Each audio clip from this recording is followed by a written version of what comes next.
What's going on, world? So this is not only my first live stream across all platforms and on LinkedIn Live, but this is a really, really special edition because we're going to be announcing some cool stuff that I'm working on. We've got a bunch of amazing people working on. And as you all know, my thought process on kind of no limits living and the fact that we can break beyond boundaries every single day in everything that we do, how we live and how we show up. And so these first two guests are two individuals who live with no limits. They're two individuals who have unbelievable stories, and they're also two individuals who have significantly inspired me and gotten me connected on this path and journey that I'm on right now. So I'm gonna go real quick, and I'm gonna let you two give a brief introduction of yourself, and then I'm gonna have you tell your stories. So Tony, why don't you go first, brother? Tony Feiter, live in Peoria, Arizona, with my lovely wife and Di and two kids. Met Brian through St. Vincent de Paul, which is a great organization here in Phoenix, doing a lot of great things for the needy in our community, and just enjoying the new friendship and camaraderie and the journey that we're about to take together. So cool. And Alan, why don't you give a brief intro on yourself? So thank you, Brian. I really appreciate the opportunity to be part of this today. I live in the Bay Area. I live in San Francisco, and my connection to Brian and Tony is really kind of about really defined serendipity. I met Tony about 10 maybe years ago, maybe a little bit more by now, through some business activities, and I realized that he was a triathlete. Back then, I was trying to scratch the surface on triathlon.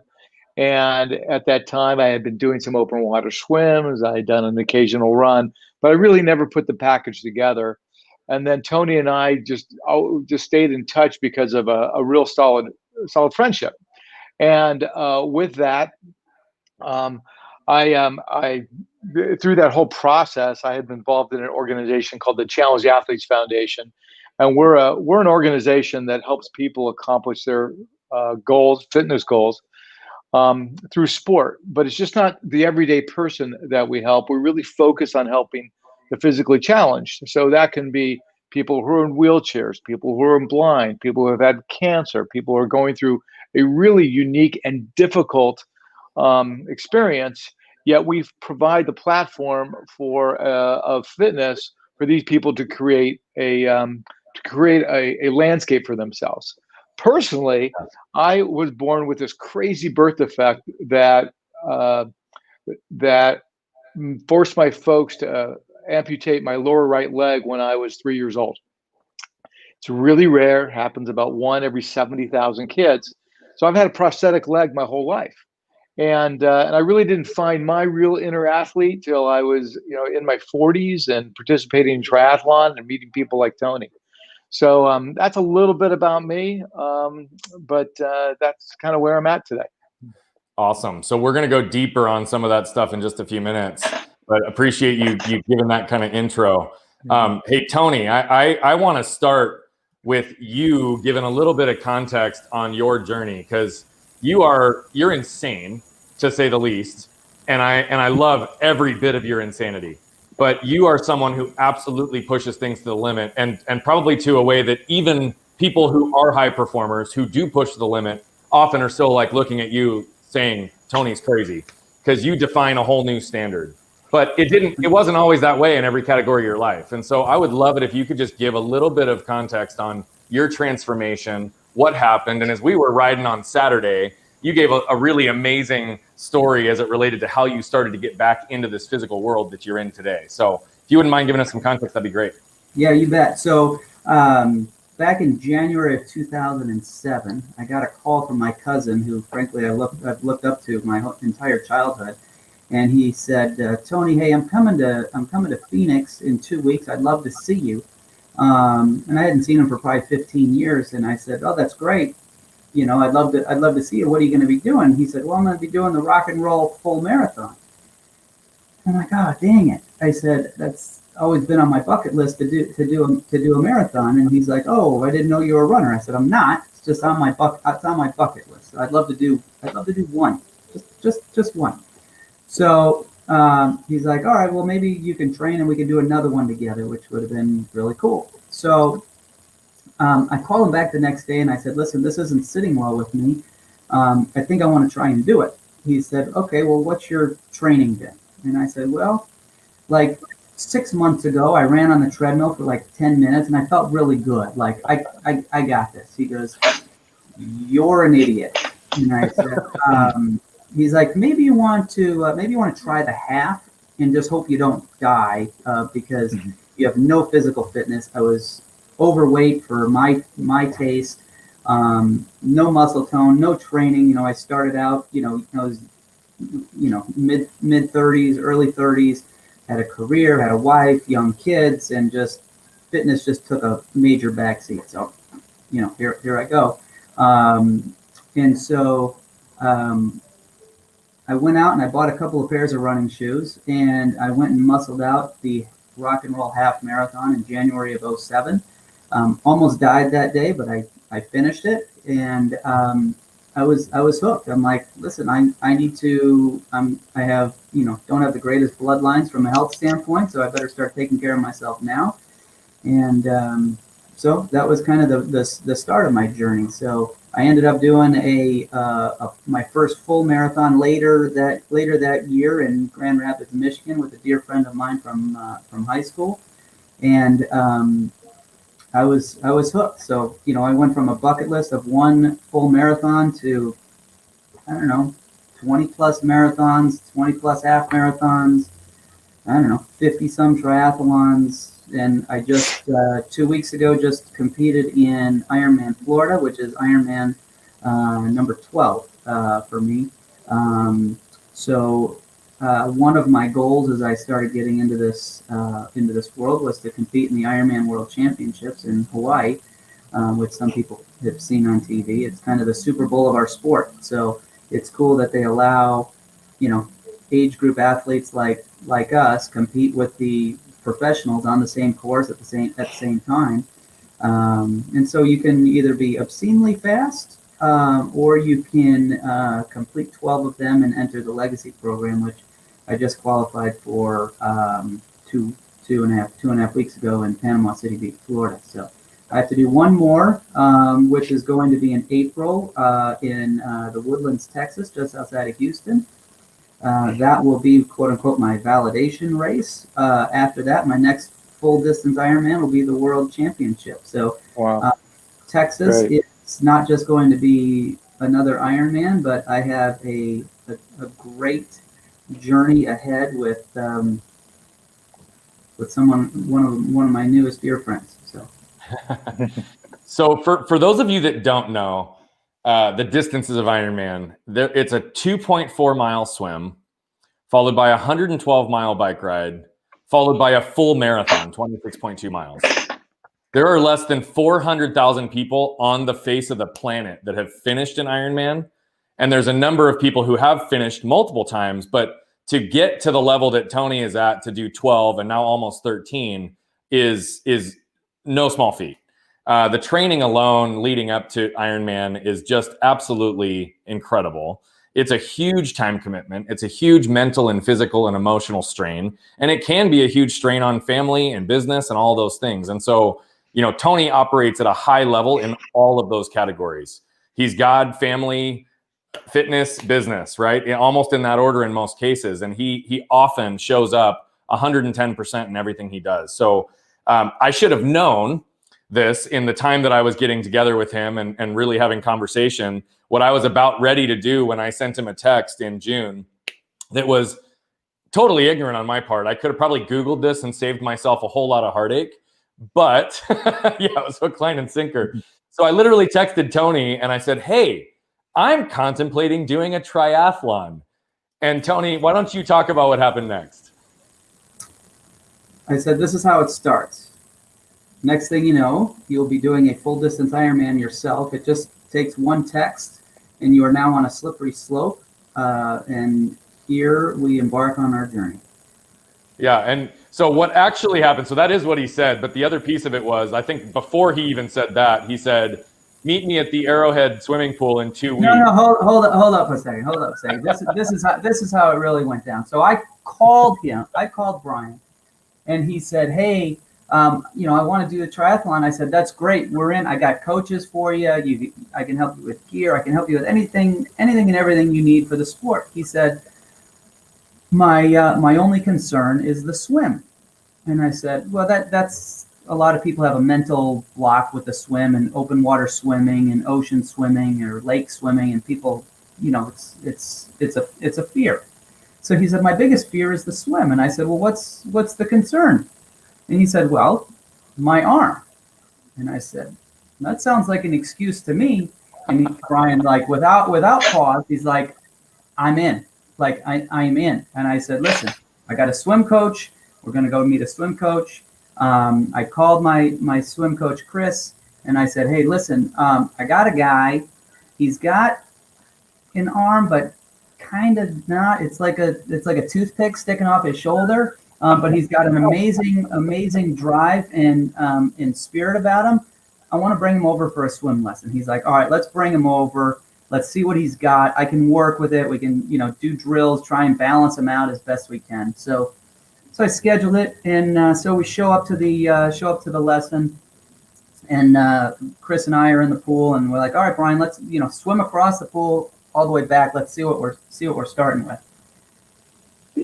This guy just swims across the pool like it's nothing, and the coach and I look at each other like, "What the hell is this guy talking about? Like he's a swimmer." Like he totally sandbagged me, and he was. He swam 50 yards. He was gassed, but now he's swimming 3,000 yards like it's nothing. So, and now he's hired a triathlon coach. He's buying equipment. He's buying gear. He's ready to roll. Yeah. Funny. So that is exactly what happened. And so to give some context for anybody who's watching who doesn't know, right? My arm, I was run over by a truck. My left arm was severed from my body, reattached. I've had 24 surgeries. So I, at that point, had never swam consecutively over 100 yards in my life. I knew how to swim. I could freestyle. I can do all of the different strokes, but I had no perspective. And I don't have a tricep on the left side. I also don't have a lat, which are also two core muscles for really being able to pull yourself through the water. So I just had no perspective. And it's still, by the way, of the 3 events, swimming is still the one that I'm most concerned about. So I've been getting my base up and things are going well. I still have yet to do an open water swim, but that's around the corner. So we start doing I'm guessing you're faster than Tony right now, correct? Say that again? I'm guessing you're faster than Tony is now, right? In the pool? I don't know about that. We haven't actually swam next to each other, so I don't even know. I get it. Tony's a beast, so I don't even try to compete with him. He does his thing, I do mine, and we encourage each other. So that's where it went next. Is we're riding, and I've been riding my bike like intermittently, and all of a sudden Tony's like, "All right, come join our group ride." And I was like, "Well, I've never done a group ride before. I hope I don't stand out like a sore thumb, and I hopefully don't make you guys crash." I literally had no perspective. So we start riding together, and it was maybe 2 weeks in that I started to realize I was maybe signing up for a lot more than I thought I was in the first place, because the core group of who we're riding with, and Tony, you'll have to correct me if I get these numbers wrong, but Tom is like an 8-time Ironman. Yep. Don, I think, is a 3 or 4-time Ironman. Yep. And then we start riding on the weekends. I think Josh was the only one in the group that wasn't either a current Ironman or multiple-time Ironman. So he's the only person that was there. But his first one in Florida. And he crushed his first one 2 weeks ago. So we're all of a sudden riding, and he starts bringing me into bigger and bigger groups. And so I'm meeting 5, 10 people intermittently. All of them are multiple-time Ironmen. And I'm sitting here like, okay, I don't know that there's really an option. And then Tony asked me, he says, "Hey, have you ever been connected with Challenged Athletes Foundation?" And my response to him was, I've never viewed myself as a challenged athlete, so I have never even thought about it. But I said I'd be absolutely open to having a conversation, and that's where Alan comes in. So Tony teed up an introduction with Alan. I think we had like just an immediate connection. Mm-hmm. And so, Alan, can you expand a little bit on what our dialogue has been and where that has led us up until this point? Oh, absolutely. So Tony introduced Brian and I told Brian a little bit about my story of being, physically challenged. Like I said, I have a prosthetic leg. I've had it my whole life, and this organization helped me bring out my inner athlete and has done a lot of things around, turning my life weaknesses, into real strengths in life. And Brian and I connected because what I call him is the unamputee. He actually, I'm sure there were many times in your life when the idea was just to simply amputate, and you might have been out of at the end of the surgical rope, so to speak. And essentially, what you've done is just absolutely remarkable, and it's an inspiration to me, and it's inspiration to so many other people, because you're functioning, I mean, in life, in business, in athletics, essentially with an arm that doesn't fully work, and it doesn't, the words don't really mean a lot until you are out there watching it and seeing it. So so we connected, and we decided that I would introduce Brian to the organization, and you would see what kind of synergies we could do, because his mission that he's trying to promote and talk about and share is very similar to what we're doing, and we use fitness and as the platform for the success and for the mission. Yeah, and so I think that is one of the most incredible things about this journey, because truthfully, had it not been for the connection with Alan and Challenged Athletes Foundation, like in my soul, in my core, I don't feel the need, frankly, to do a full Ironman. I didn't like start training with Tony with the goal to be an Ironman. I started training with Tony to build a relationship, a friendship, and do a triathlon. And there's multiple definitions to triathlons because they're different lengths. And so that's kind of where this came into play. But anybody who knows me knows that, like, when something becomes bigger than myself, that's when I get really motivated, right? So for me, this was a really cool opportunity, because Alan, you and I talked, I think, the first time for about 30 minutes. It was 20 minutes in before I even knew your personal story. Yeah. Right. And before I even knew that you compete at a high level and you're swimming and you're running with an amputated leg. Right. And that, to me, when you look at this world, the swim is the hardest part for me. Outside of that, my legs are perfectly fine. Right. So I see people like you and I look at it, I'm like, oh my gosh, there's a pure inspiration right there. And the conversation with Challenged Athletes Foundation just was organic and natural. I think when I connected with the team over there, Jason and I had some conversations, just started to learn a little bit about what was going on. And he started to talk to me a little bit about what you guys do with your San Diego half Ironman or the Oceanside one, and then what actually happens up in Coeur d'Alene. And so that's kind of what we're here to announce today in the very beginning of this, is that because of the connection with Challenged Athletes Foundation, I am now training for a full Ironman, to complete a full Ironman alongside Tony's 13th in Texas in April. And so what we're going to be doing is, I am now going to be a sponsored athlete and an ambassador for Challenged Athletes Foundation. I'm going to be documenting part of my journey to be able to show, really from no experience with triathlons to actually completing one, what this is going to take and entail. I'm also doing it intentionally with the gear and equipment at a lower price point, because what I want people to see out of this is anybody can do it. It is an expensive sport, but it doesn't have to be expensive. You can enter in with used bikes. You can enter in with other types of equipment and still train and still make it work.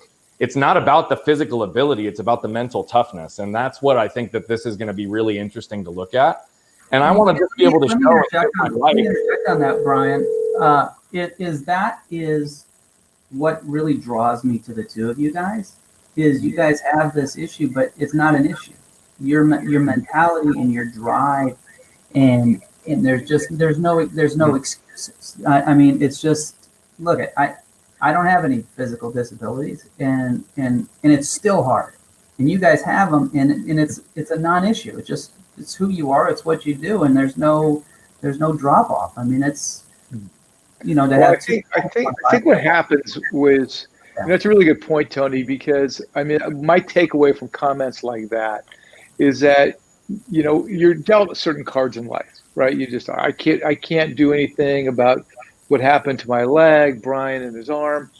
But you can change your behavior about how you approach life. You can determine, are you a victim or are you not a victim? That's right. And with that context, you move through the world and you present yourself a certain way. And we all have our own brand. And it's a really overused word, but it actually makes sense now because, you determine I don't live to inspire other people. I just live my life. That's right.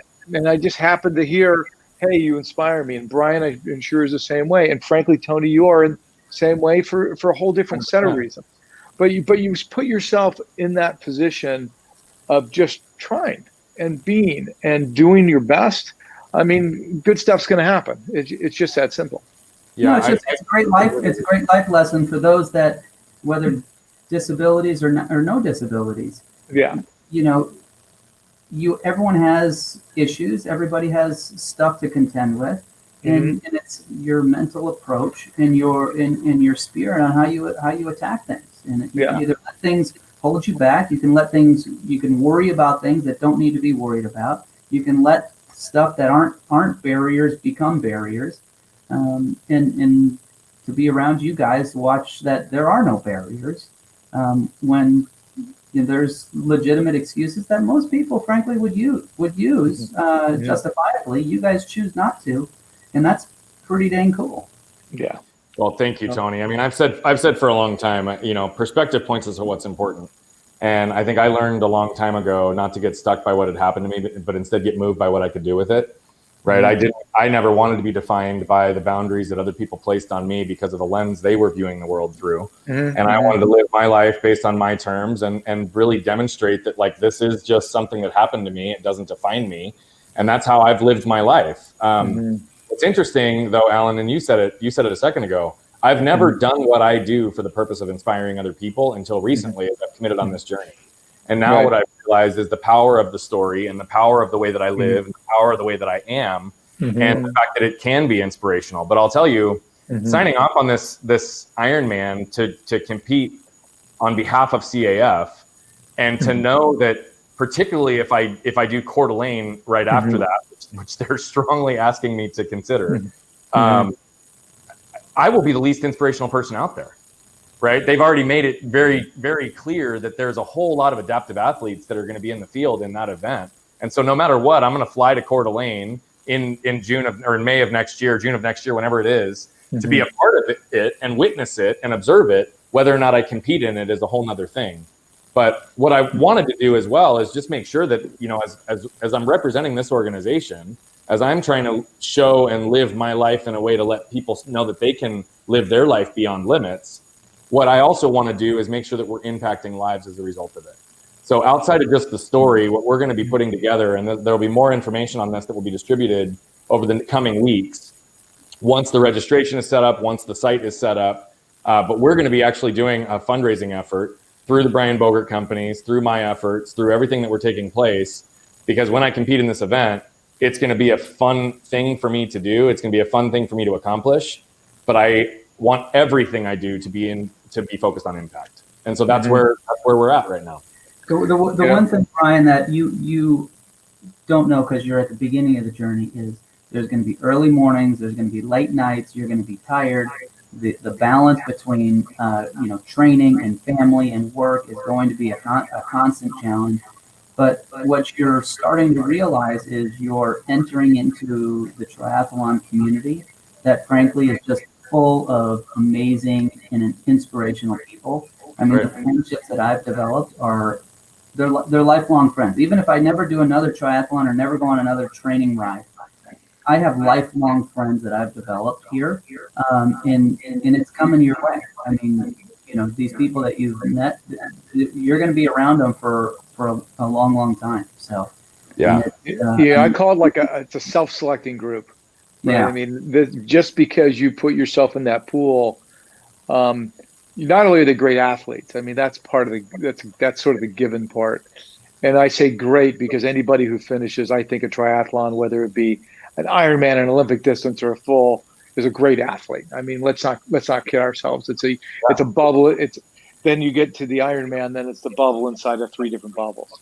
But I think that the other part is that, I kind of live into this world of, I ask myself this question a lot, where would we be in life if we didn't try and help other people? Yeah. I mean, just imagine that. And that journey, and I find that in the sort of the fitness crew, is that whether it be you're in the CrossFit gym and you're helping somebody get the last rep, or you're running, swimming, and biking and trying to get your buddy to meet his personal goal.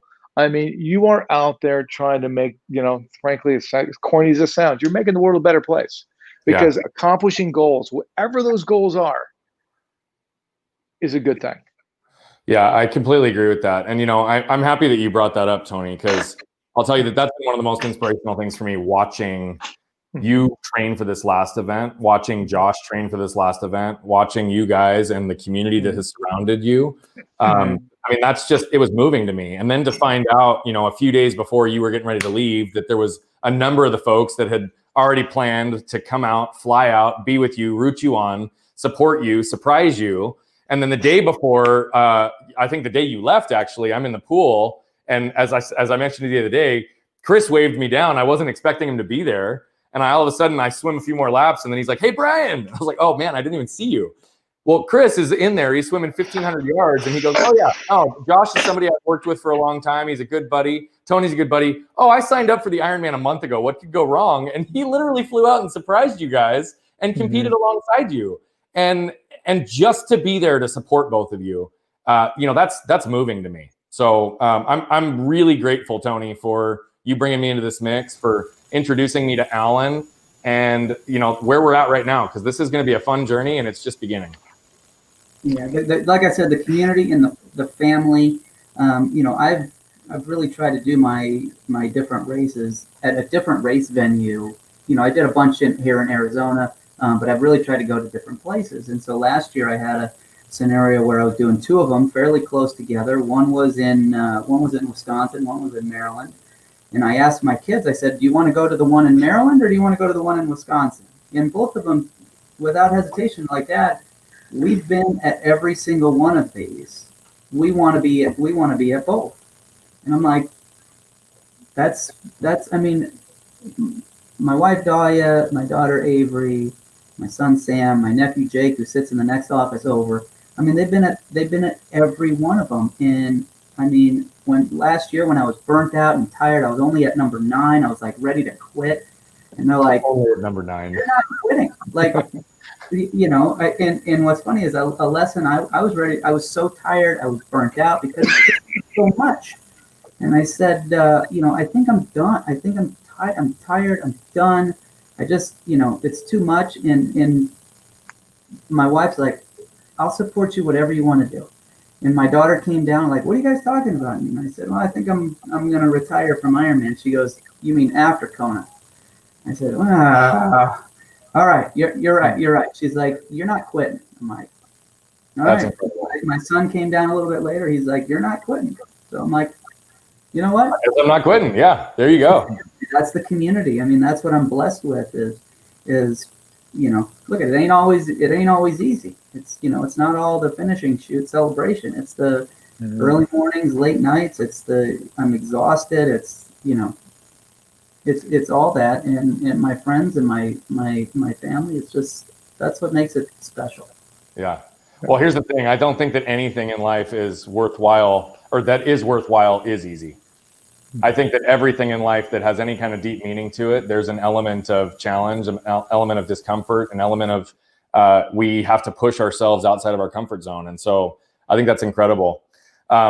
We are going to wrap up this section and we're going to jump into our next guest. But I want to start by just thanking Tony and Alan for taking the 30 minutes today to kind of present to the world where we're at and how I have somehow landed on this journey. But I'm extremely grateful for both of you. And I'm looking forward to the next 6 months and the relationships and the impact that we're going to have collectively. So just thank you very much. Thank you for being, hey, thank you for including us. This has been terrific. 5:30 a.m. in the dark tomorrow. Don't be late. All right, man. We're there. See you guys. Have a great rest of the day. Guys. All right. Bye-bye. All righty. All right. So we've got Byron and Monique. What is up? Hi. you doing? Fantastic. How are you? We're good. Excited for today. Well, good. So for everybody that is watching and where we're at, this is the additional piece to the journey that the world has not heard anything of yet.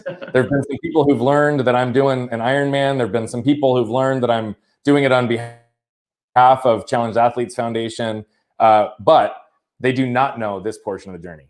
And I'm going to give a little bit of context before I jump in, because I really want to make sure that I give some context as to why you guys are here and why we're doing this together, because I think this is really incredible, at least from my lens. So I'm, as with anything, if you're going to go big in life and throw things into the world of your life, you constantly have to pay attention to and check in with your partner, which I do often. And so before I said yes to CAF, before I said yes to Ironman, I, of course, had to talk to my partner in life, Ashley. And really, I told her, I said, you know, I feel like this fits in. I feel like I want to do this on behalf of CAF.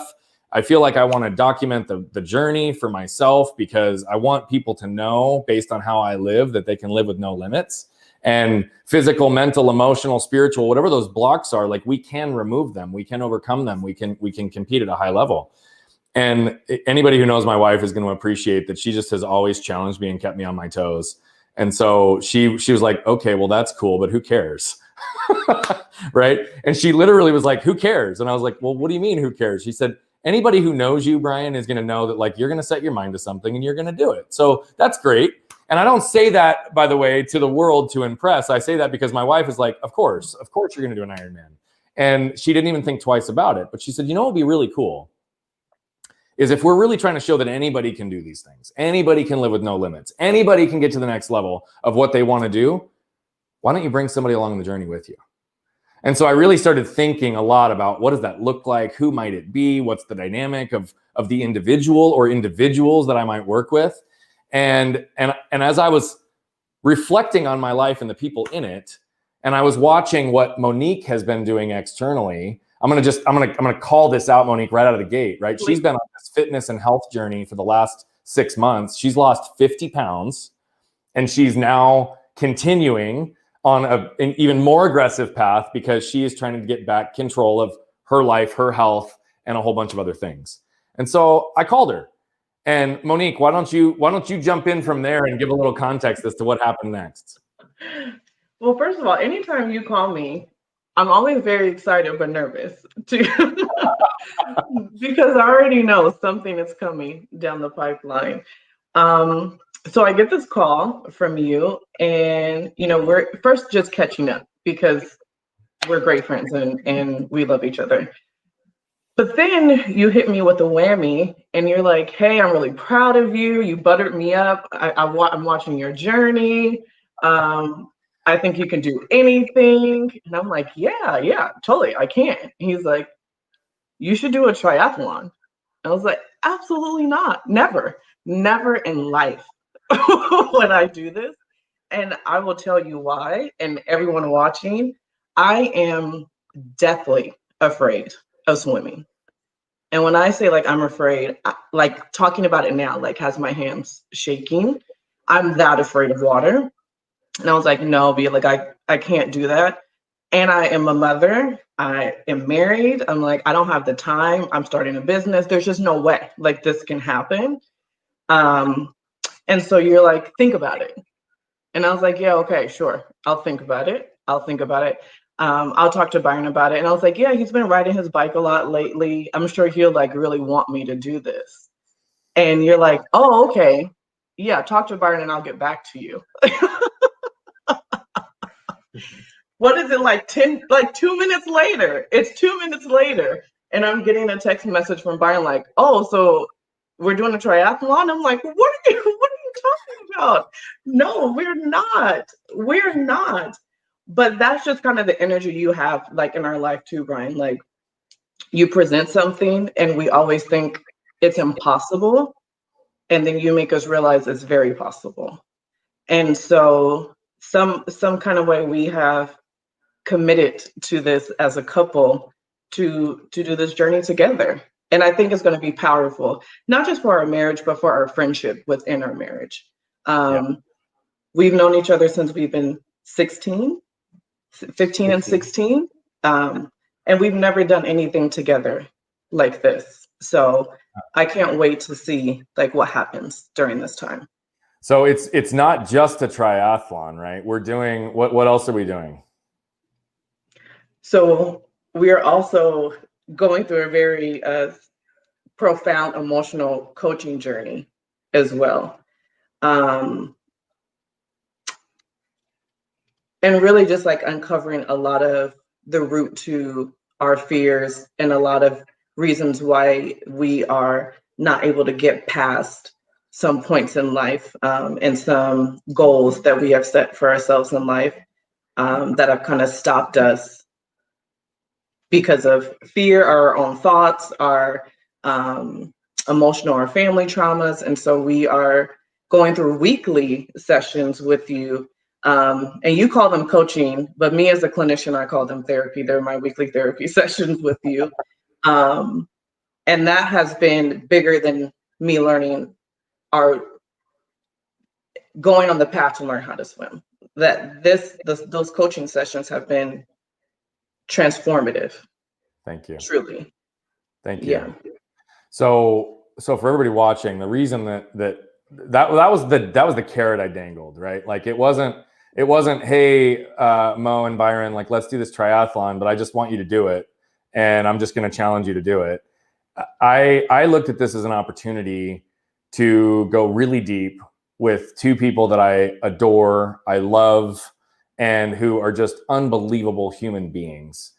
And when I did a check-in with both of them, it seemed just very clear to me that the triathlon was going to be the physical manifestation of their internal transformation, right? Like this was a lot bigger than a triathlon, but the triathlon is the action they were going to take to demonstrate to the world that they have moved through and shed some of the emotional triggers and behavioral patterns that have kept them on that self-defeating path where they are today. And that's not to suggest that they're not in a great spot. They are in lots of ways, right? Perspective is important.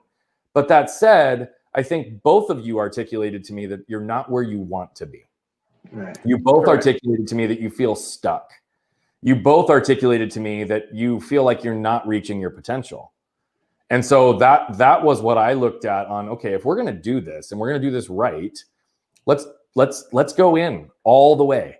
Because what I think is interesting in business, in sports, in anything, so many people think that what keeps them stuck, what keeps them from getting to their potential is that they've got the wrong strategy, the wrong tactics, they're on the wrong path.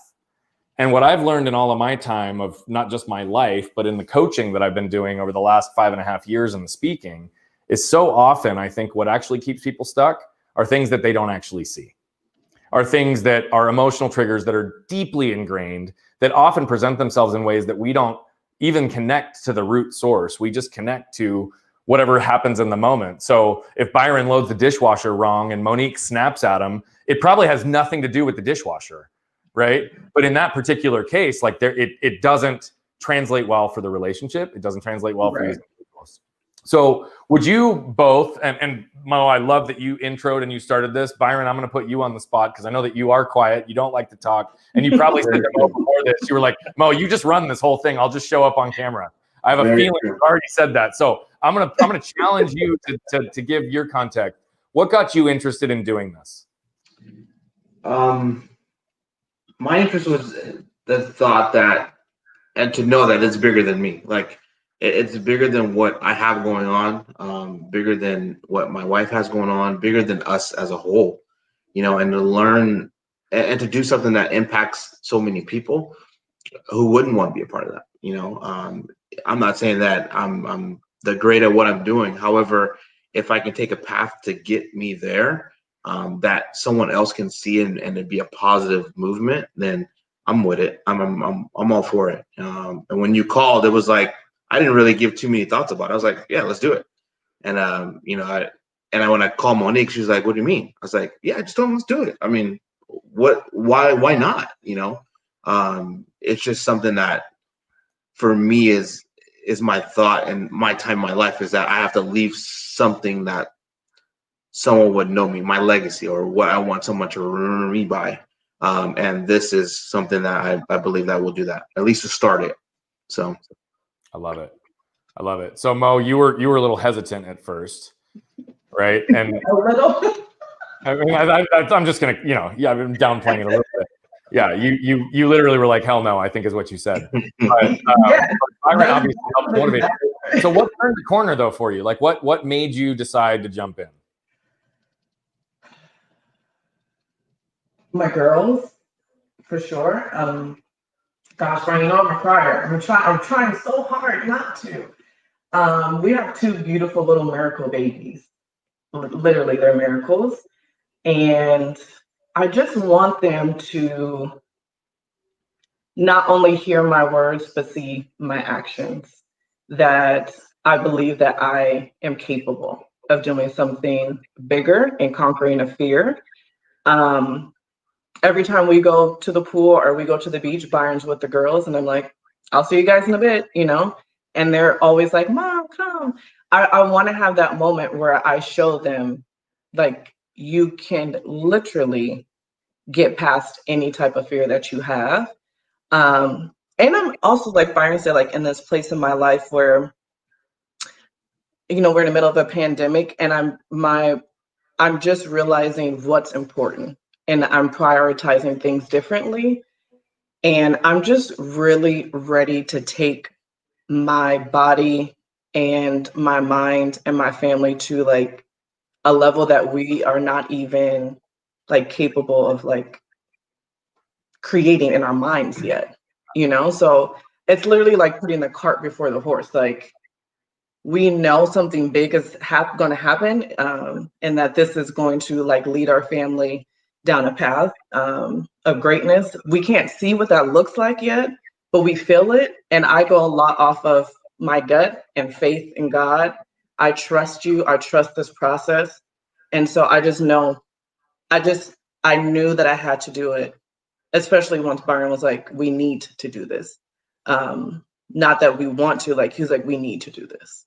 I love it. So I love it. yeah. Well, when you said that, I mean, I got goosebumps, right? Because kids are one of the greatest purposes that we have, right? When we keep them centered in front of us and we start to recognize that it's not even our words that have the greatest impact, it's our actions and what they witness from us that really starts to move the needle, and that we can live our lives in a way that teaches them what to do, right? And you guys might remember, I mean, I've made decisions in the past. I've shared with you the reason I executed my buy, sell, and left my last business was simply because I didn't want my kids to see me hit the easy button when I saw that there was a clear path to have a greater chance to have impact and really reach what my potential is. And so that's a really big motivator for me. I do want to celebrate you as well, though, Monique, before I ask a couple other questions, because you've been on this fitness journey. You've already lost 50 pounds, but you also recently made a big move in terms of creating like your future. And so I'd like you to spend just a couple of minutes. I'd like the audience to hear what you're doing, because I think it's deeply meaningful. And you were pushing through that fear before we were even talking. Yes, for sure. So in my professional life, I'm a psychotherapist and medical social worker.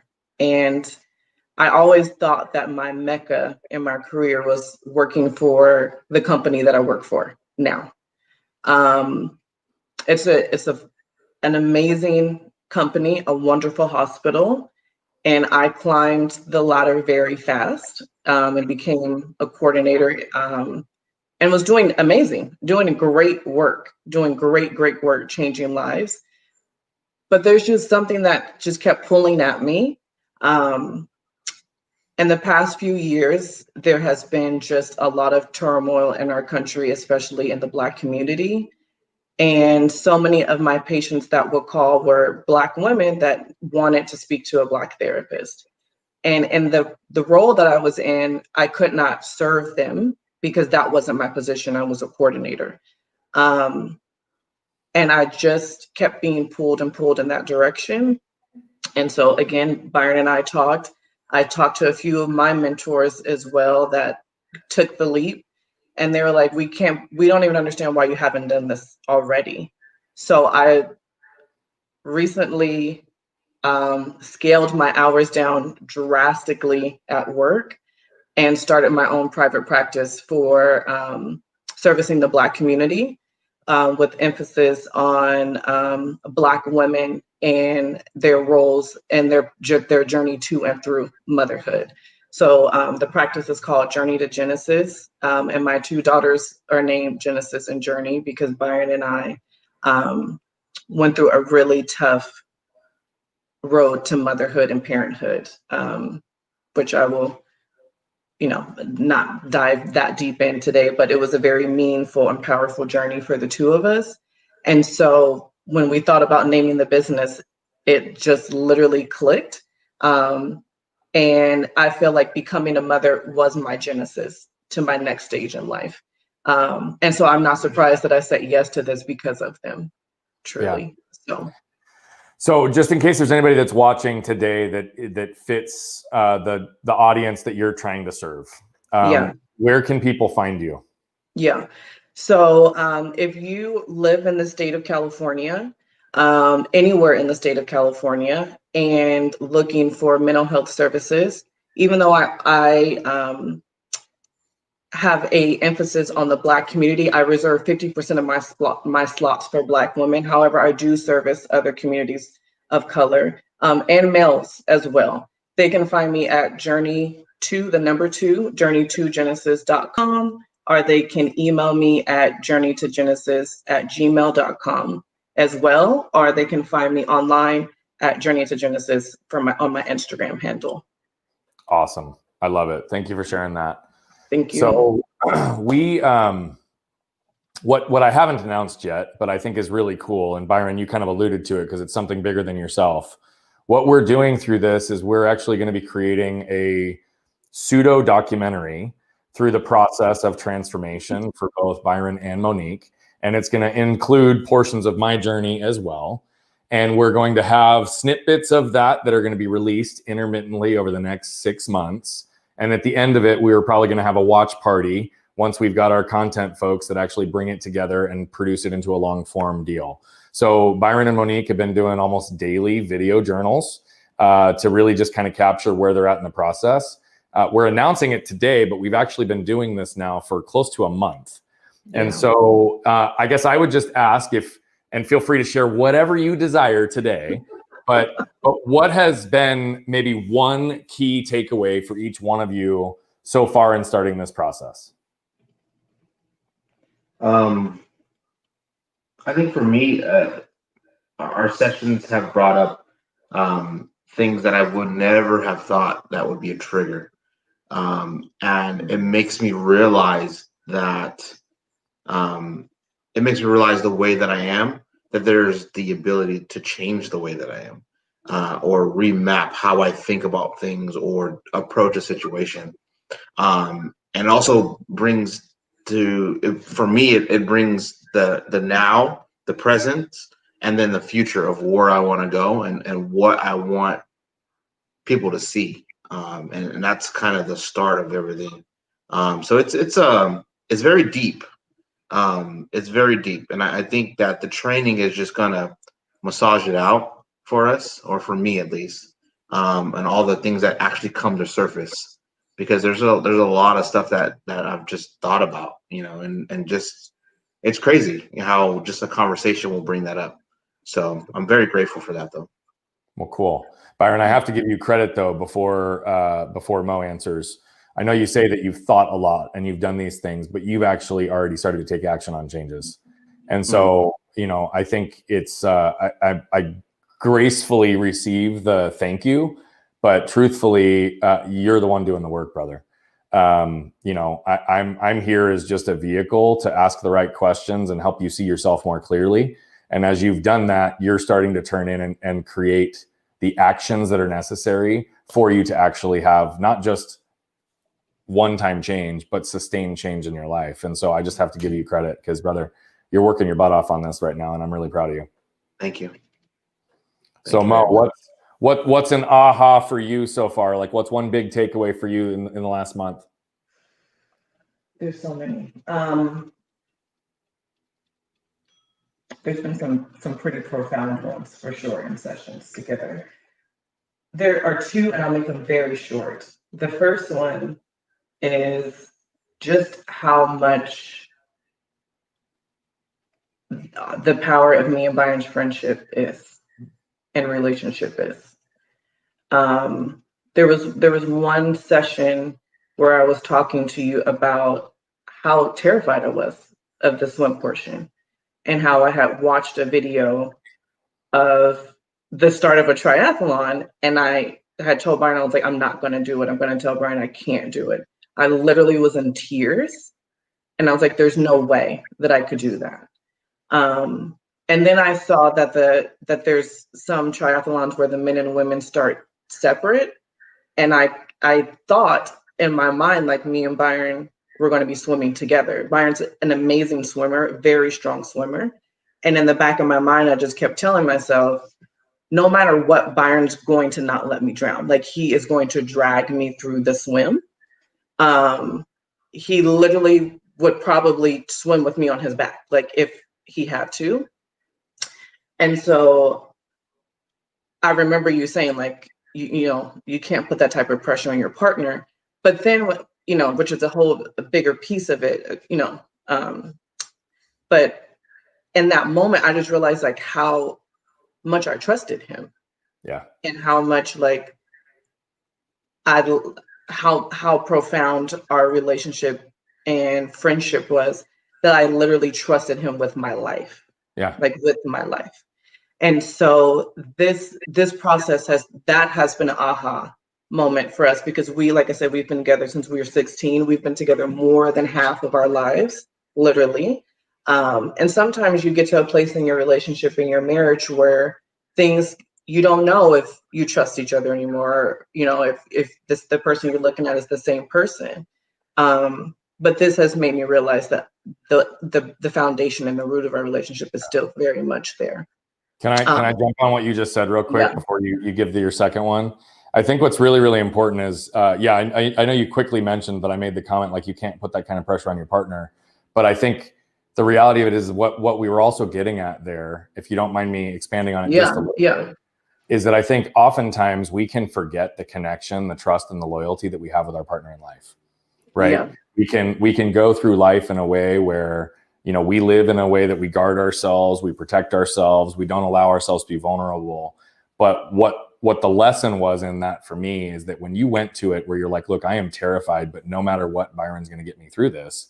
What became very apparent there is it's like, look, regardless of whatever shows up on the surface in your relationship, what that demonstrates is the love, the trust, the loyalty, and the fact that no matter what, in your most vulnerable position, when you're having to overcome a fear and literally you're terrified of drowning, your life jacket is your husband and your partner in life. And so I just think that that's something that I know was impactful for you. And Byron, I'm happy that you're hearing this at this time, if she hadn't already shared that with you, because that was literally what she went back to. She's like, no matter what, like, he will not let me drown, no matter what. Like, I know for a fact Byron will always have my back. And I said, that's something you need to remember in every moment when you want to stab him in the eyeball, because he will. For sure. And we have both said too, like, doing this, especially the documentary piece, we want to highlight, first of all, health in the Black community, the importance of health and physical fitness, but also marriage. I feel like marriage sometimes is under attack in our nation and within the Black community. And we just want to show that every marriage doesn't look the same, and sometimes there's ups and downs, but that Black love exists, and it's important. And so we hope that we can demonstrate that throughout this process. Yeah, for sure. You said you had one more point you wanted to make. The other point was the importance of, when you are building, reaching across rather than reaching up. And I first heard that statement from Issa Rae, who's a Black female creator. But you have just shown that to us profoundly throughout this process. When you first called me, one of the things I said to you was, you could call anybody, Brian, and ask this. You have built an amazing life. You have networked with thousands, if not millions, of people. And so I'm like, why are you calling us, of all people? Not to say that we are not significant and that we don't believe that we are important, but I mean, just on the platform that you have, I'm like, you literally can do this with anyone. And your response was like, you're my friend, I love you. Like, why would I want to do it with anybody else?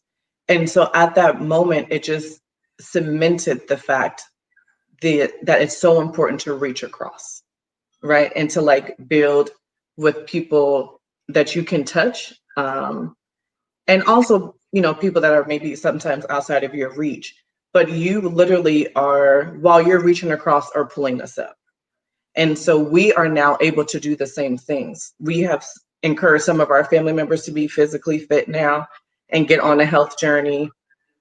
My mom is like, thinks this is like the most amazing thing in the world that we're doing this.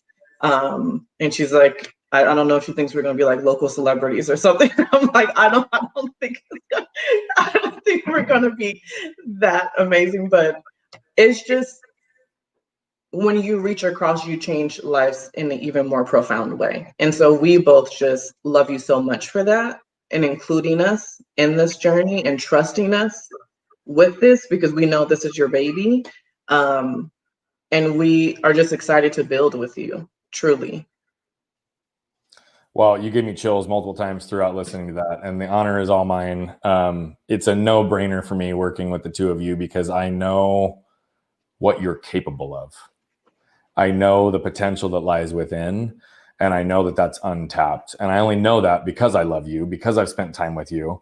And by the way, when I say that you've got potential that's untapped, that's also not in any way to minimize the great things you've accomplished, because you have, right? You both have, as individuals and as a couple. And so I just want to make sure very, very clearly to say, like, yes, this is one of those things where I can see opportunity and potential, but because I know your core, I also knew that if you said yes, you were all in. Right. Yeah. And so that was one of those things where, you know, even in the coaching work that I do with individuals, I've turned people down because they aren't all in. And I think when you actually go to the level of reaching into the depths of your soul, like you guys are right now in some certain ways, and as you know, in a very holistic approach, right? We're looking at business, we're looking at love, we're looking at life, we're looking at health, emotions, mentality, spirituality, like we're hitting it all. Because I truly believe that if we take an integrated, intentional approach to creating your life of alignment, you two both can soar with no limits. Because whatever limits exist are the ones that you've placed upon yourselves, right? Based on how the world has conditioned you, based on how upbringing has conditioned you, based on how environments have conditioned you. And by the way, that's how all of us operate. We are products of our conditioning. And so I really want to honor both of you, because you took a big leap of faith. You put a lot of trust in this process. You put a lot of trust in me. But I think what's going to be the result of this is something really, really powerful. And when you've both heard me say, I'm on a mission to impact 1 billion lives over the next 25 years, when you just talked about, like, we've already started to reach across to other people, guess what? Everybody that you impact from this point forward is going to be a part of that billion. Yeah. And that's going to be a really special thing, because I know both of you will find a way to pay it forward. And that's what's going to happen out of this. Yeah. So I'm grateful. For everybody that is watching this, there will be more to come. We are going to be, like I said, sending out little snippets to give you little teasers along the journey of our struggles, of our celebrations, of our love, of our laughter, of life, right? And I want everybody who's watching this to find a way to share and reach across, as Monique said very, very well, and help pull those around us up with us. We all have the ability to do that. And that's part of the reason we're doing this journey, is we all can do things at a higher level together than alone. And so that's also why it's even better that it's a married couple that's doing this, because you two are going to be built-in accountability along the way. For sure. Anything else the two of you want to share before we wrap up today? No, I think we are honored to go through this process with you and to have you as a coach, to be honest. So I'm excited. Yeah. Ditto. Cool. So everybody who's watching, I ask that you guys share the content that's going to come out of this, like the content that comes out of this, comment on the content that comes out of this, because it's going to be all of those things that are going to continue to fuel the fire that we have to really chase the end line of our triathlons. That's just what it's going to be. The finish line is what we have set in sight. And again, I'll close by saying this is going to be the physical manifestation of both of your internal transformation. And when we transform, we actually change and we come back to the core of who we are. And that's when magic happens and the door starts to crack to perspective, motivation, and direction. And we all have the ability to do that. So it's been a pleasure so far working with you to see you both turn into the process. And I love you both. And we will wrap up today soon. Thank you. Thank you. Thank you. All right, Bye, you too. guys. Take care. How you too.